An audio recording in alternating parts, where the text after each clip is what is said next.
আপনাদের বলে রাখি, হিন্দিতে একটা কথা আছে, कौन कहता है आसमान में सुराख नहीं होता। अरे कौन कहता है आसमान में सुराख नहीं होता, एक पत्थर तो तबीयत से उछालो यारो।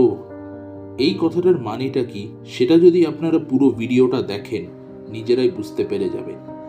আজকে সোশ্যাল মিডিয়া থেকে শুরু করে মেইন স্ট্রিম মিডিয়া অবধি সব জায়গাতে একটাই নাম, গৌতম ভাই আডানি। তবে এটা প্রথমবার নয় যখন আডানিকে এরকম একটা কন্ট্রোভার্সি ফেস করতে হয়েছে। ওই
কিন্তু ওনার জীবনে এমনও একটা সময় আসে যখন ওনার বাবার ফ্যাক্টরিটা বন্ধ হয়ে যায়, আর আর্থিক সমস্যা হওয়ার জন্যে আডানিকে নিজের কলেজ ছেড়ে পেট আর বাড়ি চালানোর জন্যে লোকের বাড়ি 5-4 মাস খাটতে হয়। কিন্তু গৌতম আডানি কিন্তু একটুতে খুশি হওয়ার মানুষ ছিলেন না। উনি খুব কম বছর বয়সে চোখে স্বপ্ন, মনে সাহস আর পায়ে তীব্র বেগ নিয়ে হাঁটা দেন মুম্বাইয়ের দিকে। বলা হয় আমাদের দেশে মুম্বাই হচ্ছে স্বপ্নের শহর। ফিল্ম ইন্ডাস্ট্রি হোক কিংবা শেয়ার মার্কেট, ক্রিকেট হোক কিংবা আন্ডারওয়ার্ল্ড, সব স্বপ্নকে ঘর দেয় এই শহর। মুম্বাইতে এসে কিন্তু আডানি যে যে কাজ পেয়েছিলেন সেটা উনি করেছিলেন। ওনার মনে কোনোদিন এটা ছিল না যে আমি একটা খুব বড় কোম্পানিতে কাজ করতে চাই বা আমি একটা এসি রুমে বসে বসে কাজ করতে চাই। উনি প্রথম 3 বছর অবধি একটা ডায়মন্ড ট্রেডারের কাছে কাজ করেন, মানে হিরে কাটার কাজ করেন। কিন্তু তারপরে উনি বুঝতে পারেন চাকরি করে ওনার সেই স্বপ্নগুলো কোনোদিন পুরো হবে না যেগুলো নিয়ে উনি বেঁচে আছেন। তাই 3 বছর বাদে উনি যত টাকা জমিয়েছিলেন আর নিজের বাবা আর ভাইদের থেকে কিছু টাকা নিয়ে একটা নিজের ডায়মন্ড ট্রেডিং কোম্পানি শুরু করেন। মানে মানে ভাবুন, একটা ছেলে কেএফসিতে কাজ করছে আর একদিন সে ভাবে যে আমি কেএফসিতে আর কাজ করব না, একটা নতুন দোকান খুলবো আর সেটা একদিন কেএফসির থেকেও বড় হয়ে যাবে। যদিও এই বিজনেসটা শুরু করার পরে আডানি একটা মোটামুটি ভালো টাকা আয় করতে শুরু করে। সাল 1981-এ গৌতম আডানি আহমেদাবাদ ফেরত গিয়ে নিজের ভাইয়ের সাথে একটা র্যাপিং মেটেরিয়াল, মানে যা দিয়ে জিনিস মোড়া হতো আগেকার দিনে, সেই মেটেরিয়ালটা বানাওয়ার একটা বিজনেস শুরু করে। এবার আপনারা হয়তো জিজ্ঞেস করবেন এত টাকা ওরা পাচ্ছিল কোথা থেকে, যে একটা ডায়মন্ড ট্রেডিং সেন্টার শুরু করলো, তারপর একটা র্যাপিং মেটেরিয়াল বানানোর কোম্পানি খুললো।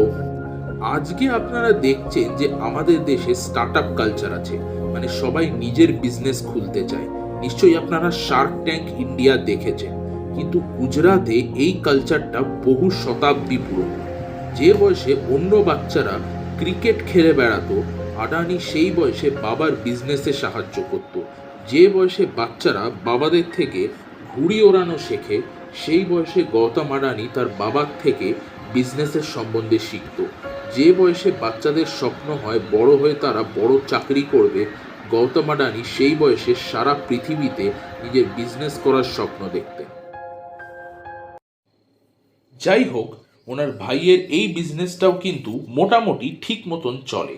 তারপরে কিছু বছর স্ট্রাগল করার পর আডানি আর তার ভাই নিজেদের সব পয়সা মিলিয়ে একটা ইম্পোর্ট এক্সপোর্ট কোম্পানি শুরু করে সাল 1988-এ, যার নাম ছিল আডানি এক্সপোর্টস লিমিটেড। আর এখান থেকে গৌতম ভাই আডানি নামের একটা ঝড় ওঠে, যাকে কেউ থামাতে পারে না। সাল 1995-এ গুজরাট সরকার নিজের একটা বন্দর, যার নাম হলো গিয়ে মুদ্রা পোর্ট, সেটাকে বিক্রি করার প্রস্তাব রাখে।